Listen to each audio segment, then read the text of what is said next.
Welcome to the Blessed Podcast. Hey, we're back with season number 2.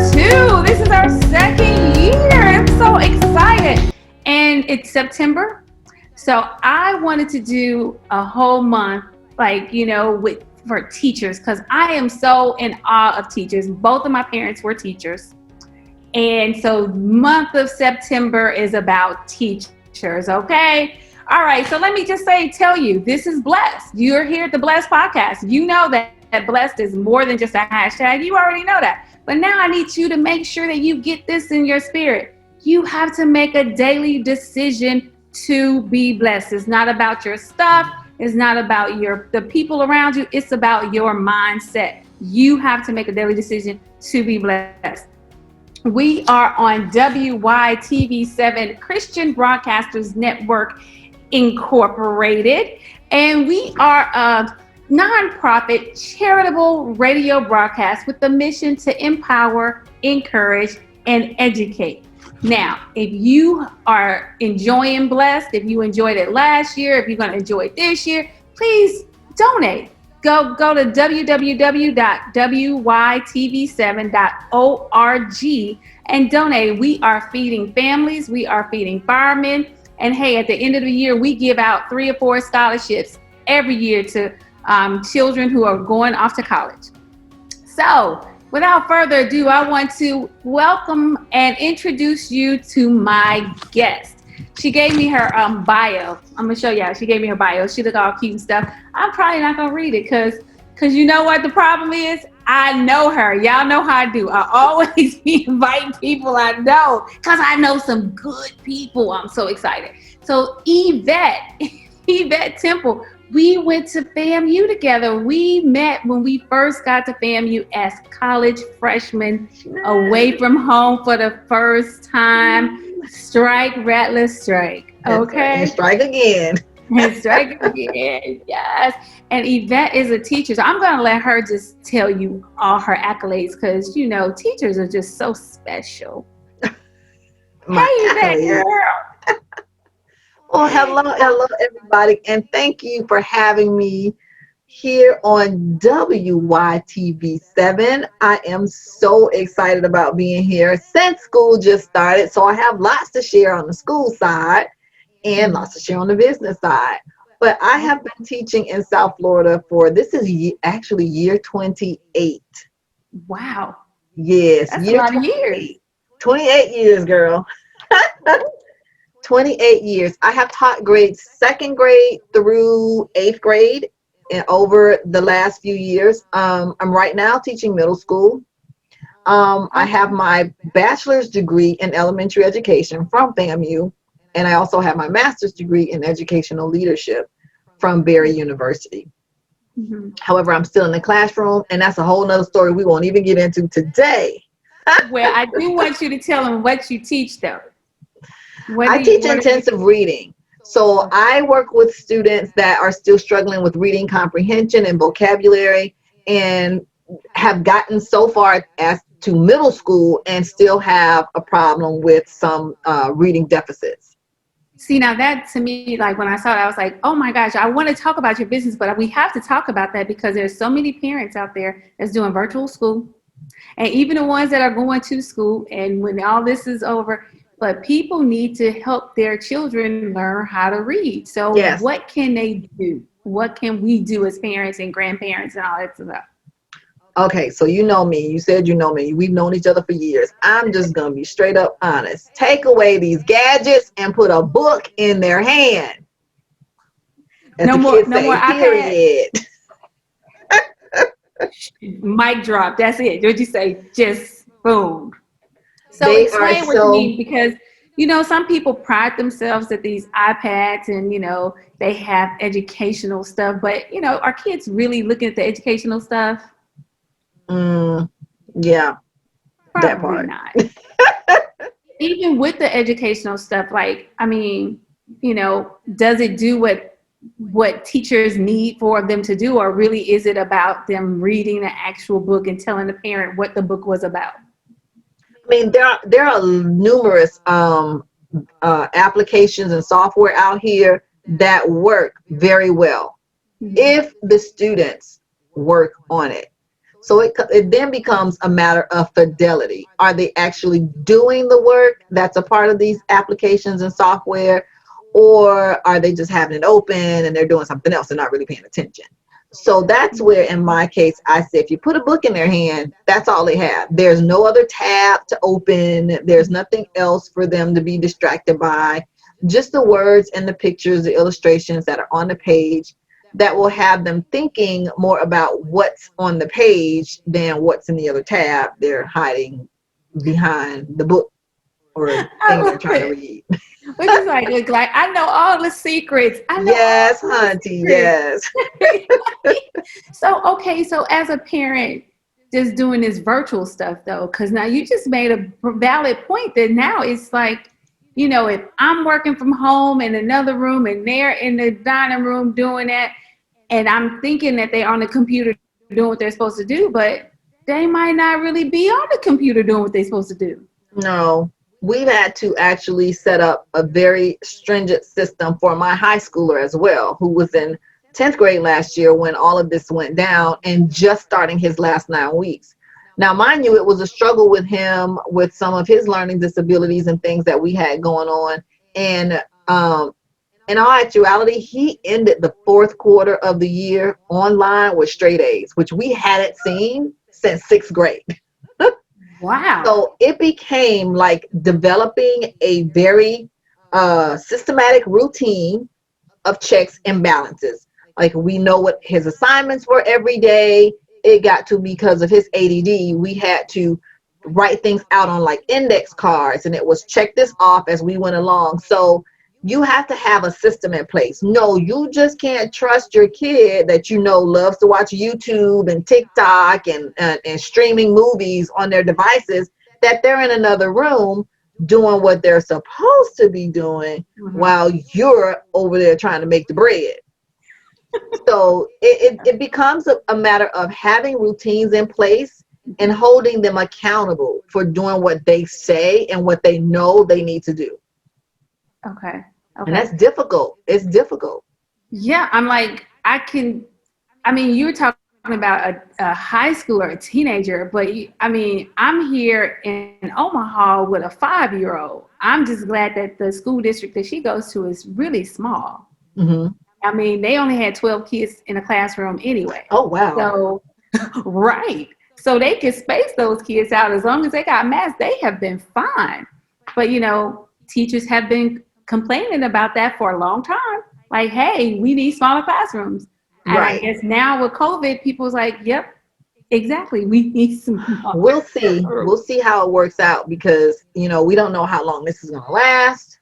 And, with them, rushing to open schools up and businesses up. And once you start piling people in any small space for an extended period of time, there lies the problem with COVID. Mask or no mask, because they're still touching things in that same room all day long. All day long. Can you imagine the poor little kindergarten teachers just got to go and wipe everything down because those kids in No, we there? still do as well. Oh, you guys do too? Oh, When yeah, we you have to as well in between classes. Doorknobs, desks, chairs, yes. Wow, it's a So lot. it's really going to cut down on instructional time. And yeah, yeah. So, oh, what you just made, oh, you said it's going to cut down on instructional time. So sounds like what's going to happen, it's still, even though they go to school, the parents are going to still have to do a little bit more work. Because if Probably. you can't get all the instruction in, you might need them If to watch a every day video I at have to home. cut down 15 minutes or 10 minutes to clean desks, to wipe doorknobs, and kids can't handle those substances. So who's left to do it? The teacher. You can't hand them a Right. wipe or, a spray bottle and say, hey, clean this. No, you can't. Wow. That, man, God bless you teachers that are out there and back to work, Thank and even the you. ones that are doing the virtual stuff, because that's got to be difficult. So, my son just started his first teaching Yes. job. He's so excited, and but it's all virtual. And I'm like, wow, how can you do marching band virtually? Uh, yeah. Mm. And then, I mean, he has a piano class. I mean, he can do his theory, no problem, but the kids don't want to get on there and actually play the And do some piano, stuff. not Right. do theory. And so Right. I'm like, oh my gosh, it's just a lot going on, but it's something that can be done, but it's going to take teamwork. It's going to take teamwork. It's going to require a lot of adjusting, and it's different, definitely, for teachers as well as students, because even though we were thrown into it in March, now we're starting the year this way, and we have a database to go by. So in March, we know what went wrong. We know what went right. So we have to do more of what went right and fix a lot of the things that went wrong so we can start the year off smoothly. But I will tell you right now, yesterday was our first day of school. And as I was driving into school, I got an email that said, the district portal is down. Oh no. Which means nobody can sign in to anything related to the school district. I'm like, okay, this is fun already. This is really fun already. Wow. But at least you guys were actually in school and you guys weren't at home virtually and everything shut down. Because in LA, our kids are virtual. Shut down. Oh, yeah, our kids are totally virtual. We open totally virtual. But I opted to go in to teach from my classroom. So we had teachers had the option to teach from their classroom or teach from home. But we started the year virtually, 100%. Oh, okay. So kids were at home, couldn't log in anywhere across the district. Teachers, administrators, nobody could log in to even check email, let alone pull up the Google Classroom or the Google Meet to start class. Wow. Yeah, I think that I can tell you that happened in LA too. So it's like, I think maybe it was everywhere. I wonder if it happened other places. Maybe a teacher that's listening out there, you can chime in and type in and let us know. Yep, it happened here too.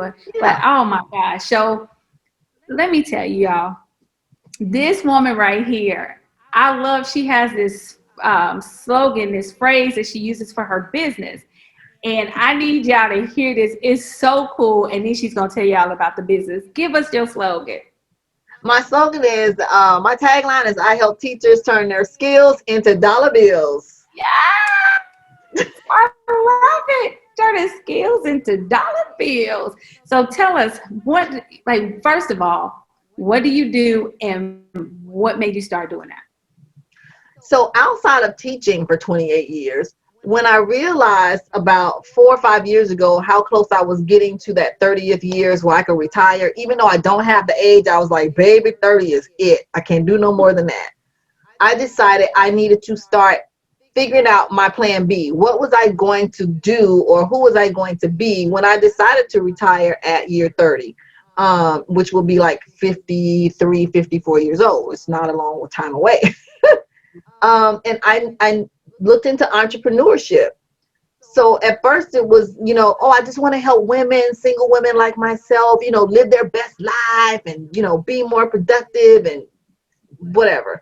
And that didn't work out so much because it was too broad. It was too wide of an idea. And I had to really think about, there are other teachers out here like myself who are coming up to retirement or who really are like ready to leave the classroom, but don't know what to do. I hit that mark several times in my career. Year 8, I was ready to leave. Year 11, I wanted to leave. Year 14, I was like, you know what? I need to leave. But I didn't know what to do.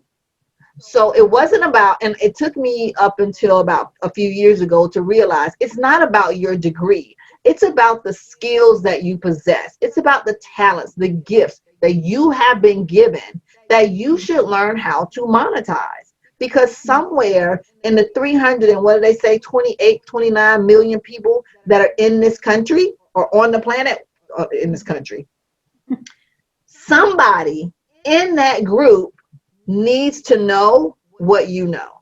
It's just as simple as you just asked me, what do teachers need to know about teaching, homeschooling or working with their kids at home? I could go on forever about that, but that's not really what I'm passionate about. I need to help teachers who are underpaid, who are overworked, who are looked over in the classroom, even out in their communities. But now we're a big thing because we've been deemed essential. learn how to monetize what they have so you can supplement your income if you want to stay in the classroom, or if you're ready to leave or it's almost time for you to leave, that you know how to monetize those skills that you garnered over your career as an educator. Yeah, and it's so interesting that you say that because I think you guys should make a whole, like, they need to at least double your salaries, like off the top. They need to double your salaries. But because they're not where they should be, a lot of teachers do find themselves in a place where they have to have a part-time job. And if they have a family, then they're away from their kids and Hmm. their husband or their wives even that much more, and it's Hmm. like that's a lot. That's a lot. So what you're doing, I mean, teaching them how to turn their skills into dollar bills, and most of them, I would think that they could probably do it on their own time. They don't have to go punch a clock to do that. Now, They can set the their problem hours. is with that Mm-hmm. becomes they have to learn how to clock out of the schoolhouse. See, when we get out Mm, of that teacher mentality and get into the teacherpreneur mentality, you don't bring schoolwork home anymore. You don't do lesson plans on the weekend because you're building your business on those evenings. You're building your business on weekends, on Christmas break, Thanksgiving break, summer break. You're working your business.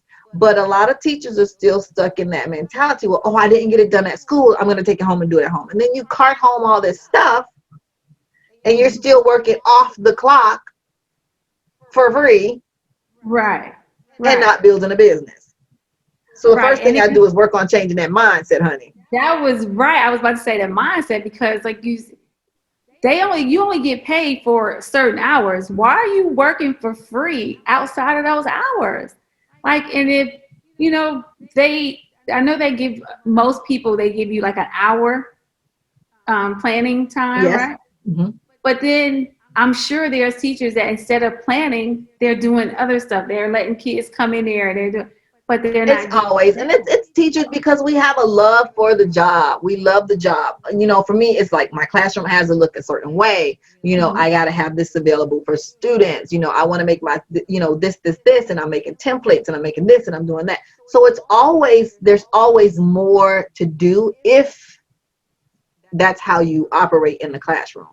We can Mhm. continue on and keep creating and creating and creating things, but my thing is, for me, and what I do as a teacherpreneur coach is create additional streams of income. Take Right. all of that you're doing to create for your classroom, to create, and you can still monetize that, but you've got to find the time, you've got to invest the time to do it, just like you So give at this classroom.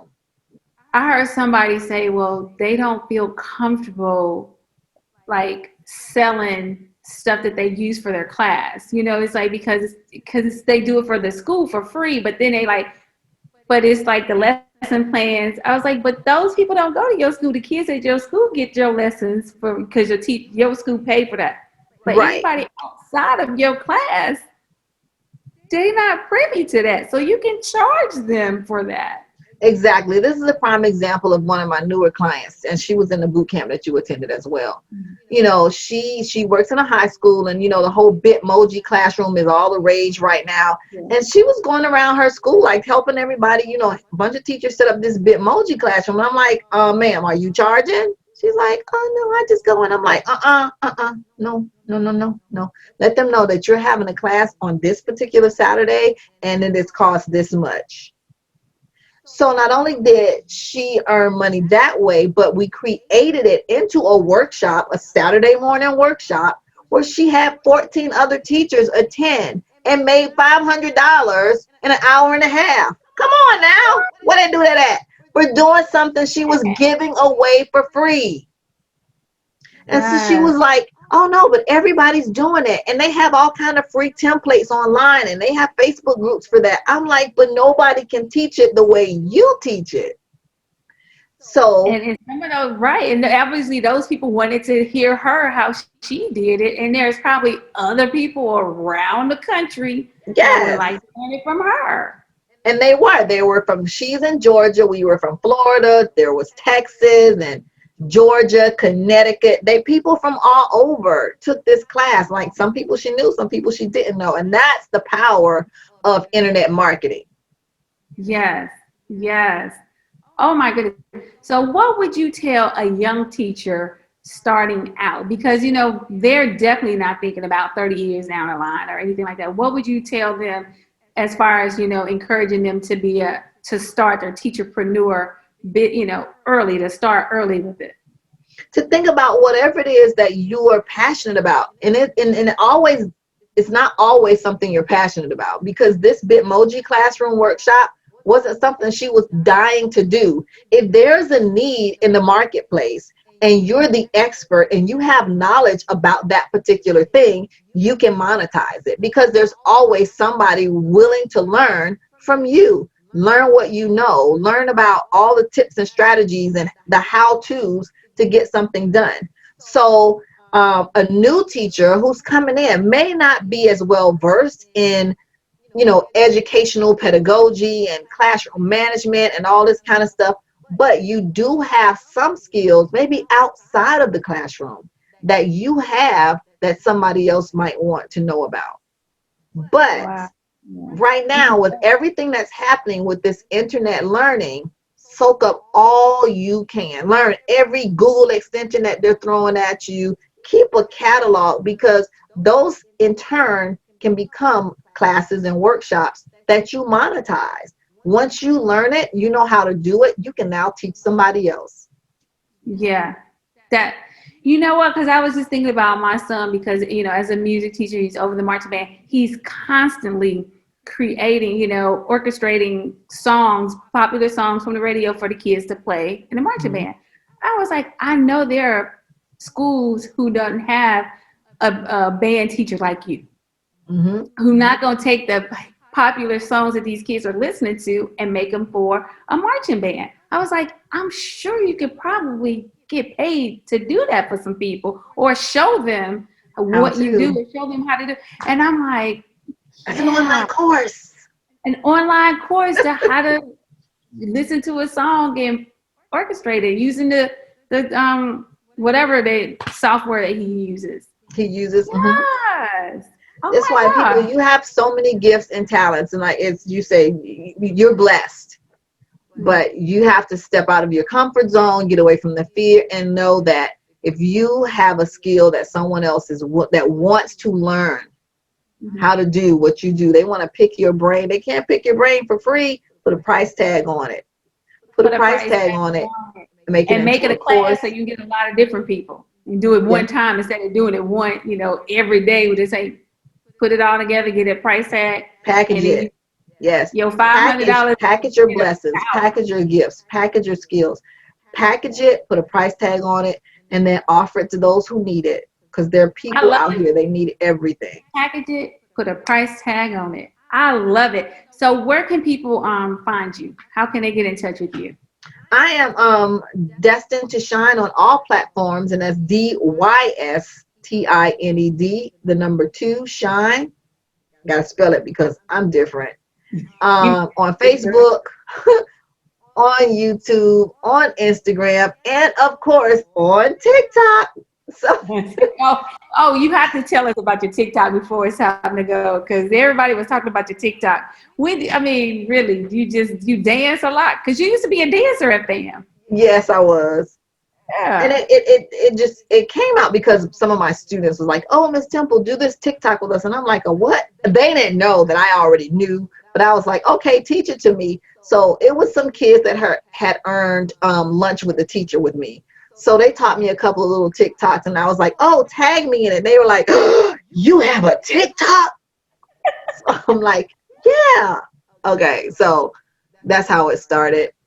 And then I And did, now like, you're we went back to renegade. school and I did a video, the Renegade dance, which is now over 1 million views. And it's crazy because people are still watching it and liking it and commenting on it. And I posted it back in February. Wow. It's crazy. But it's fun, and it's helped me lose a few pounds in the process too, learning all those Maybe dances. I need to get some TikTok dancing going on. Well, I really appreciate you being here and coming and talking to me and the viewers. And you know what, everybody, you just have to change your mindset because that's all Yes. we're talking about. We're blessed. We are blessed if we change our mindset. We are blessed to do whatever we need to do. God has he gave us everything we needed.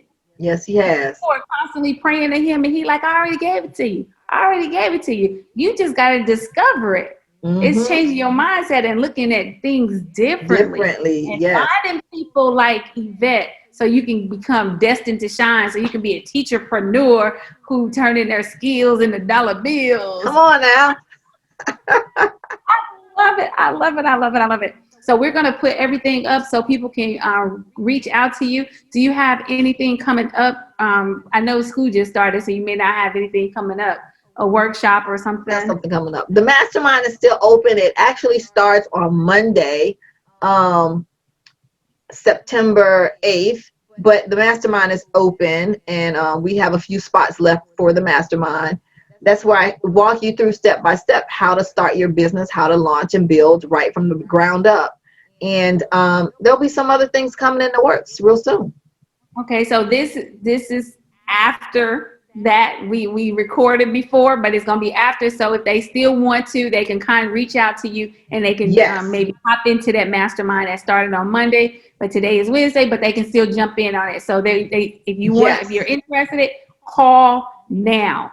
As soon as you stop watching this, reach out, not call, but Yvette contact. at destinedtoshine.com. Yes. Okay, thank you so much, Thank you for everybody. having me. I will see you guys next week. And remember, what God has done for others, He will do the same thing for you. Be blessed. Amen.